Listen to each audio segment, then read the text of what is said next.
Police കസ്റ്റഡിയിലെടുത്ത് മർദ്ദിച്ചതിന് പിന്നാലെ ഏങ്ങണ്ടിയൂരിൽ പട്ടികജാതിക്കാരനായ യുവാവ് വിനായകൻ ആത്മഹത്യ ചെയ്ത സംഭവത്തിൽ തുടരന്വേഷണത്തിന് ഉത്തരവിട്ട് തൃശൂർ SC/ST കോടതി. പോലീസ് മർദ്ദനത്തെ തുടർന്നാണ് വിനായകൻ ആത്മഹത്യ ചെയ്തത് എന്നാണ് കുടുംബത്തിന്റെ പരാതി. കേസിൽ പോലീസുകാർക്കെതിരെ ആത്മഹത്യാ പ്രേരണ കുറ്റം ചുമത്തിയിരുന്നില്ല. 2017 ജൂലൈയിലാണ് വിനായകനെ വീട്ടിനുള്ളിൽ തൂങ്ങി മരിച്ച നിലയിൽ കണ്ടെത്തിയത്. തലേദിവസം മോഷണക്കുറ്റം ആരോപിച്ച വിനായകനെ പോലീസ് കസ്റ്റഡിയിലെടുത്തിരുന്നു. ക്രൂരമായ മർദ്ദനമേറ്റുവെന്ന് പോസ്റ്റ്മോർട്ടം റിപ്പോർട്ടിൽ തെളിഞ്ഞിരുന്നു.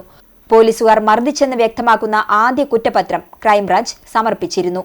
അന്യായമായി തടങ്കലിൽ വച്ചു, മർദ്ദിച്ചു, ഭീഷണിപ്പെടുത്തി, പട്ടികജാതി വർഗ അതിക്രമ നിരോധന നിയമം ലംഘിച്ചു തുടങ്ങിയ വകുപ്പുകളാണ് ചുമത്തിയത്.